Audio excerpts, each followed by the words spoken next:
Kita mulai melihat pikirannya. Nggak usah terlalu lama di trik-trik politiknya. Ajarannya Syekh Siti Jenar itu dikenal sebagai ajaran Sasahidan. Satu akar kata sama syahadat. Jadi kesaksian yang tidak sekedar bersaksi tapi juga sadar akan hakikat dirinya, hakikat Tuhannya, hakikat kehidupan ini, hakikat alam semesta. Cuma syahadatnya agak kontroversial. Jadi ini kayak syahadat versi Al-Hallaj, syahadat versi Manunggaling Kawula Gusti. Jadi bayangkan itu kalimatnya. Yang ngerti Jawa mesti bisa merasakan dahsyatnya kalimat itu. Ingsun anekseni ing zat ingsun dhewe. Satuhune ora ana pangeran namung ingsun. Lan nekseni ingsun setuhune Muhammad iku utusan ingsun. Iya sejatine kang aran Allah iku badan ingsun. Rasul iku rasaning sun. Muhammad iku cahyaning sun. Ya ingsun kang eling tan kena ing lali. Ya ingsun kang langgeng ora kena owah gingsir ing kahanan jati. Yang nggak ngerti Jawa ada subtitlenya nggak di situ? Ya. Ya ingsun kang waskita ora kasamaran ing sawiji-wiji. Ya ingsun kang amurba wisesa kang kuwasa wicaksana ora kekurangan ing pangerti. Biar sampurna padang terawangan ora krasa apa-apa, ora ana keton apa-apa. Mung ingsun kang nglimputi ing alam kabeh kalawan kodrat ingsun. Itu syahadatnya Sasahidan. Sama sebenarnya penjelasannya ya agak mirip aja anak al-haqnya Al-Hallaj minggu lalu, karena sumber ilmunya mungkin sama. Jadi kalau Syekh Siti Jenar ngomong ingsun, itu nunjuknya bukan ingsun yang fisik aku yang ada ini, tapi ingsunnya itu ingsunnya Allah. Orang jadi salah paham karena ingsun di situ ditafsirkan Siti Jenar yang manusia. Padahal kalau pakai filsafatnya hululnya Al-Hallaj kemarin, ingsunnya itu ingsun akunya Allah. Karena yang berhak bilang aku hanya Allah. Yang akunya pasti ada itu kan cuma Allah. Akuku ini kan nggak mesti ada. Akuku itu ada karena adanya akunya Allah. Akuku itu tidak sejati. Fisikku ini tidak ada gunanya kan. Kalau bagi Syekh Siti Jenar, fisik kita ini bangkai, mayat. Ketika ditinggalkan Allah, tidak ada orang mau menyentuh kita. Katanya Syekh Siti Jenar malah najis. Jadi fisik itu tidak ada ini. Jadi kalau dia bilang aku, bukan aku yang fisik ini, berarti aku yang rohani. Dan aku yang rohani itu wa nafakha fihi min ruhi, bagian dari ruhnya Allah. Jadi kalau saya bilang aku, pasti yang dirujuk bukan yang fisik ini. Wong ini cuma asalnya dari tanah, besok kembali ke tanah, tanah merah. Ya kan? Tapi aku yang rohani, dan akuku yang rohani itu hakikatnya adalah Allah. Kok kamu nggak nemu Allah dalam dirimu, berarti kamu sedang gelap. Ya kan? Nur Muhammad nggak mencapai dirimu. Biar Nur Muhammad mencapai dirimu, bergeraklah mendekat ke Nur Muhammad. Nur Muhammad itu makhluk paling dekat sama Allah karena dia limpahan pertama. biar dirimu terang. Kalau kamu terang, kamu bisa tahu Allah yang ada dalam dirimu. Nah, itu filosofi dari Syekh Siti Jenar. Mirip sama Al-Halab, mirip sama Abu Yazid Bustami, mirip sama Ibnu Arabi. Maka saya bilang dia bukan orang yang pertama yang ngomong semacam ini. Bahkan para wali yang lain pun insya Allah ngerti ajaran ini. Cuma mungkin karena pertimbangan masyarakat muslim yang belum dewasa, yang hampir semua masih mu'alaf. Yo harus, yo kayak Nabi Muhammad awal kan Islam ketika didakwahkan ke masyarakat Arab kan Islam yang sangat material. Lakukan ini pahalanya sekian, lakukan itu kan sebenarnya untuk mancing orang biar mau. Setelah mau biar dia merasa. Setelah dia merasa harusnya sudah tidak terikat lagi pada yang fisik. Nah itu maunya Syekh Siti Jenar dan kawan-kawan. Cuma para wali pertimbangannya mungkin dakwah. Oke, sehingga Syekh Siti Jenar dengan dukungan politik akhirnya harus dieksekusi, merusak imannya masyarakat yang masih belum cerdas. Sama kayak Sokrates kemarin, sama kayak Al-Halaj. Oke, jadi syahadatnya namanya syahadat syahsahidan. Ini bagi muslim yang syariat kaku, ini murtad luar biasa. Ya kan? Ini kafir mughaladzah ini sudah. Iya, sudah. Tidak bisa lagi ditolerir. Masa nganggap dirinya Tuhan, ya kan? Padahal kamu tidak sadar. Jangankan yang ini ya, ketika kamu merasa benar, ketika kamu merasa besar, ketika kamu merasa sombong, itu sebenarnya juga kamu sedang nganggap dirimu kayak Tuhan. Karena yang berhak sombong, berhak merasa selalu benar, itu hanya Allah. Kamu tidak punya hak, kamu tidak ada apa-apanya. Pengetahuanmu tentang kebenaran itu karena diizinkan oleh Allah, dicahayai oleh pengetahuannya Allah. Al-ilmu nurun. Maka gak boleh kamu sombong sedikit pun. Ketika kamu sombong, kamu sedang mempertuhankan dirimu sendiri. Gak usah bilang anak al-haq. Sebenarnya ketika kamu merasa dirimu yang paling benar, itu kamu kayak Al-Halaj yang bilang anak al-haq, akulah kebenaran. Tapi Al-Halaj ketika bilang anak al-haq, orientasi egonya hilang. Ananya Allah. Tapi kamu yang bilang anak al-haq itu, ananya itu dirimu sendiri, egomu yang kamu tunjuk. Dan yang kayak gitu, kayak minggu lalu kan di Al-Halaj, watakmu yang kayak gitu itu mirip Fir'aun. Fir'aun kan juga ngaku Tuhan, dan iblis kan juga ngaku ana. Ananya iblis dan ananya Fir'aun itu ana yang egois, dirinya sendiri. Itu kan debatnya Al-Halaj sama iblis minggu lalu. Tapi ananya Al-Halaj dan kawan-kawan bukan ana ini sudah hilang, sudah tidak ada lagi. Jadi maka hati-hati kamu yang tiap hari mengkafirkan orang kayak gini. Jangan-jangan kamu sendiri yang sebenarnya diam-diam bilang ana al-haq. Kamu sendiri yang sebenarnya merasa akulah yang paling benar, maka yang lain kafir, murtad, sesat. Oke, maka hati-hati ya. Jadi itu syahadat syahsahidan. Terus ini kalimat saya potong ketika Syekh Siti Jenar debat sama para wali. Jadi ada banyak sekali argumen, ada banyak sekali tuduhan. Syekh Siti Jenar nggak telaten, terlalu banyak variasi tafsir. Terus dia mengkasih kata, marilah kita bicara yang terus terang. Ini tak terjemah bahasa Indonesia ya, kalau Jawa kayak tadi kamu pening. Ya, ingsun ini Allah, akulah Allah itu. Akulah yang disebut Prabu Satmata. Tidak ada lain yang bernama Allah. Saya menyampaikan ilmu tertinggi yang membahas ketunggalan.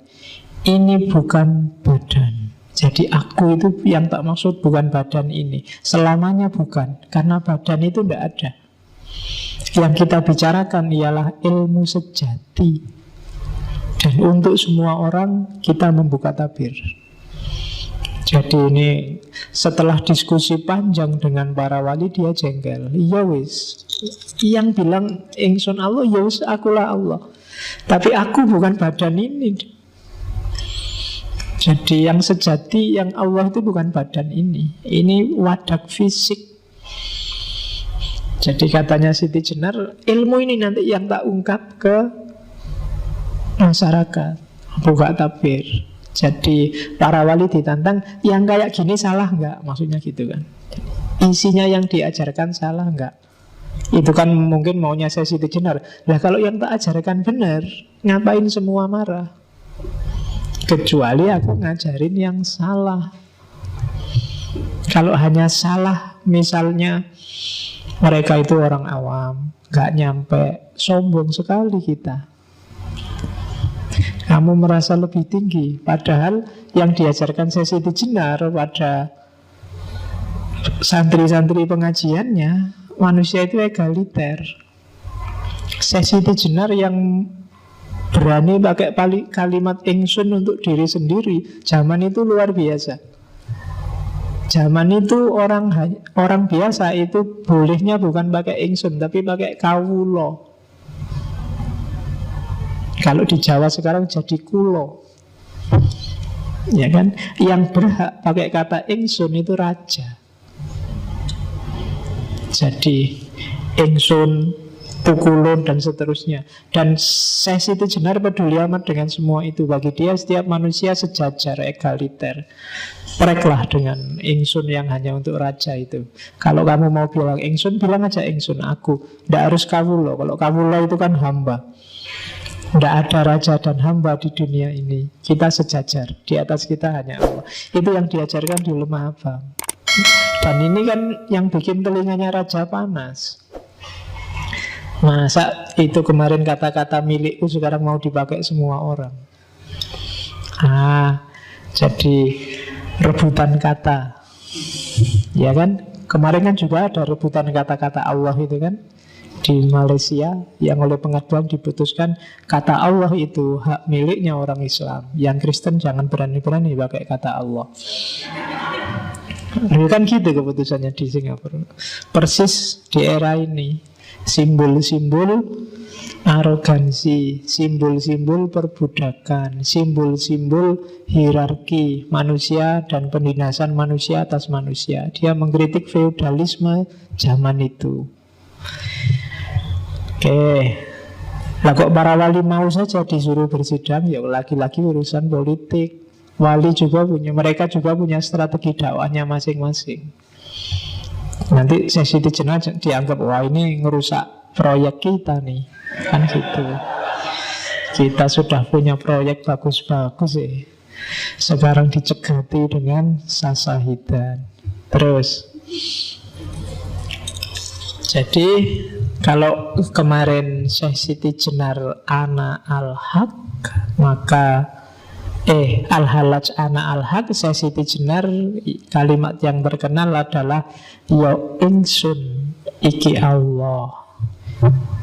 Argumennya apa? Ya persis kayak al-halaj kemarin. Jadi aku itu, yang punya aku itu hanya Allah. Bukan diri manusiaku yang ditunjuk, tapi Allah yang ada dalam diriku. Kalau ada yang bantah, loh Allah kok ada dalam dirinya manusia?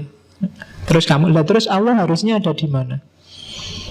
Kita kan yakin bahwa Allah itu muhit itu ada di mana-mana. Dia meliputi segala sesuatu. Jangankan dalam diri manusia, di setiap makhluk ciptaannya, di sana ada Allah. Kamu tidak akan berani bilang di sini ada Allah, enggak. Kamu bilang tidak ada juga susah, bilang ada juga susah. Itu loh Allah, itu loh, lihatin. Nah kamu kan enggak berani. Padahal kita punya pandangan bahwa innallaha bikulli syai'in muhit. Muhit itu meliputi segala sesuatu. Dunia ini ada di dalam Allah. Maka kalau orang bilang Allah dalam diriku bukan sesuatu yang tidak masuk akal. Bahkan banyak sekali ayat yang mengisyaratkan ke sana. Ya termasuk tadi wa ana aqrabu ilaihi min hablil warid. Allah itu lebih dekat daripada urat nadi yang di leher ini. Berarti Allah lebih dekat padamu dibandingkan nyawamu sendiri. Sama nyawa kamu bisa putus, tapi sama Allah tidak bisa. Kan kalau ada orang mati, nyawanya putus sih. Kan ada yang gitu. Tapi sama Allah tidak bisa. Karena Allah lebih dekat denganmu. Cuma kita nggak sadar. Kita itu merasa sosok pribadi yang mandiri. Kita di sini dan Allah di sana. Kan kita mikirnya gitu. Makanya kalau berdoa terus kamu nggak luar biasa gini kan, sambil ya Allah minta ke atas. Ya enggak apa-apa sih, asal lebih khusyuk. Dibandingkan yang enggak konsentrasi, sambil doa enggak konsentrasi, kadang tangannya gini-gini, amin.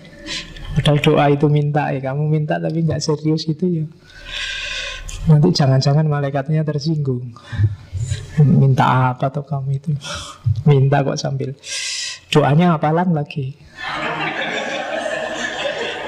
Karena ada kamu tiap hari doamu kan hafalan. Jadi malaikat itu mesti ala wis tahu podo.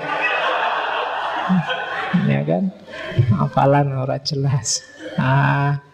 Nggak ada penghayatan. Iya. Oke, nanti diketawain itu sama Siti Jenar di belakang nanti ada. Jadi yo ingsun iki Allah.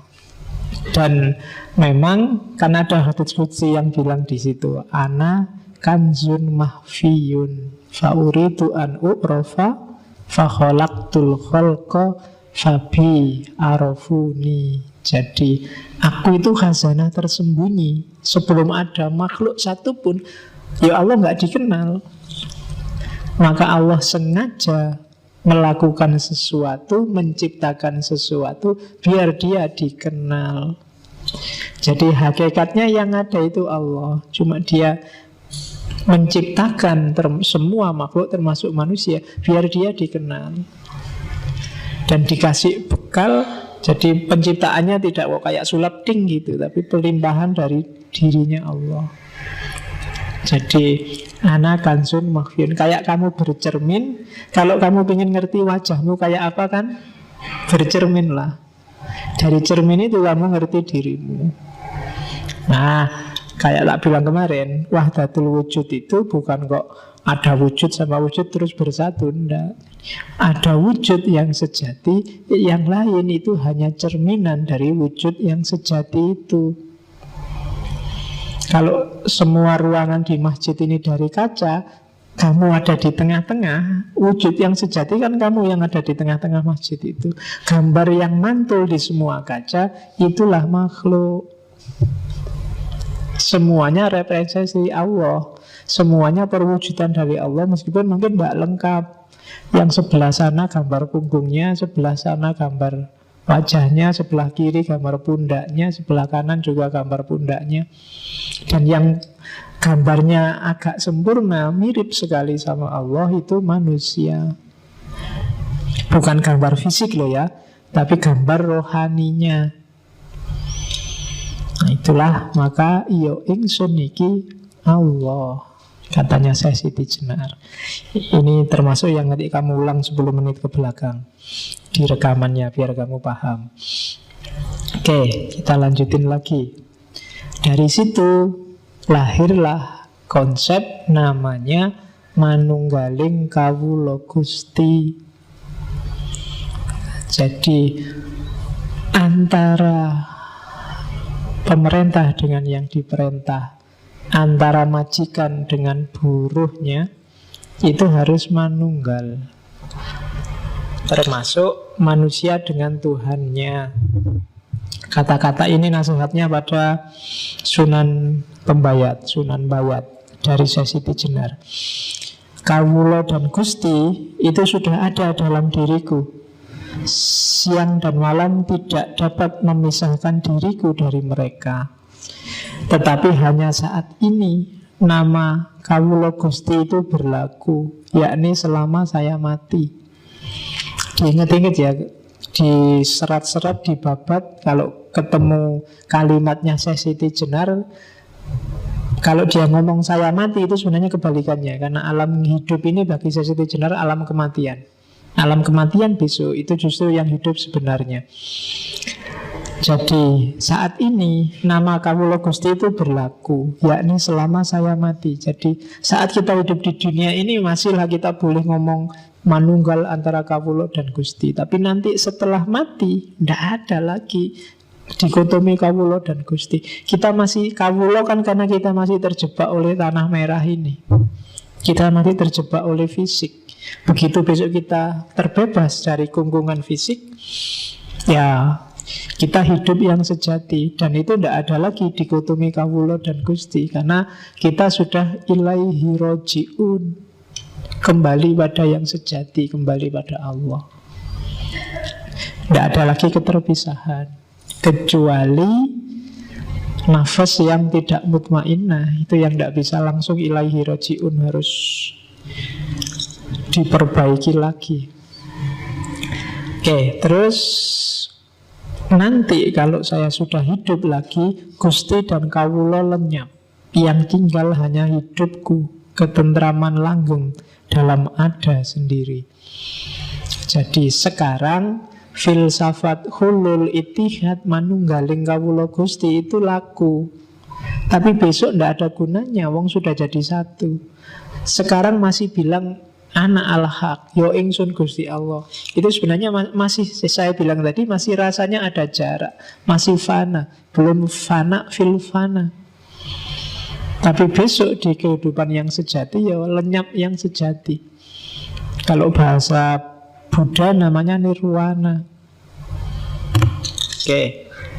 Hei Pangeran Bayat, bila kau belum menyadari kebenaran kata-kataku, maka dengan tepat dapat dikatakan bahwa kau masih terbenam dalam masa kematian. Di sini memang banyak hiburan, aneka warna, lebih banyak lagi hal-hal yang menimbulkan hawa nafsu. Tapi kau tidak melihat bahwa itu hanya akibat panca indera.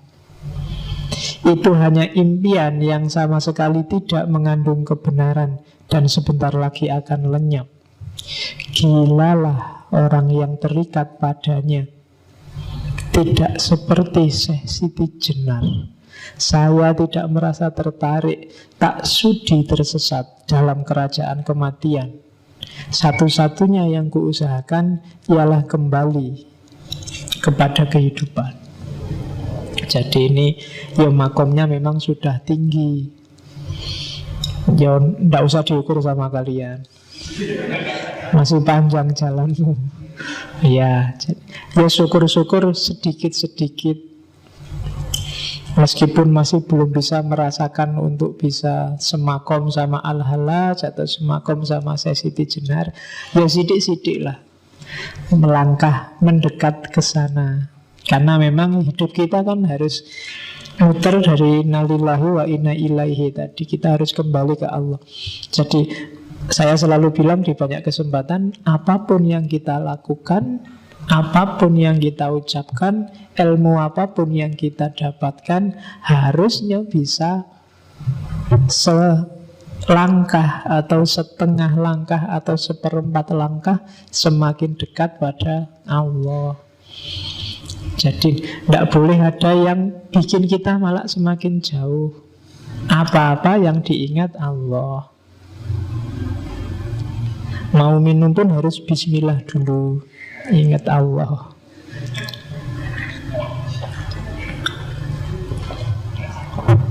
Jadi biarkan teh ini membawa kita sedikit lebih dekat pada Allah.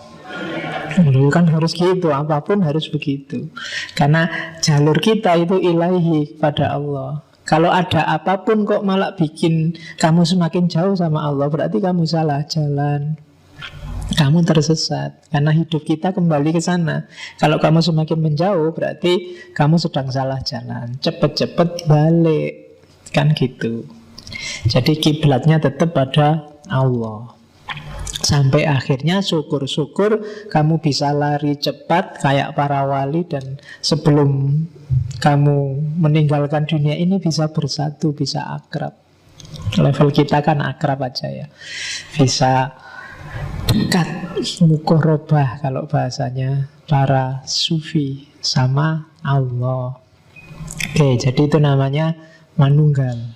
Hidup kita prosesnya ke sana, jangan ada yang sampai lupa. Jadi dunia ini persinggahan sementara, atau sebenarnya bukan persinggahan. Jadi ini ya jalan kita.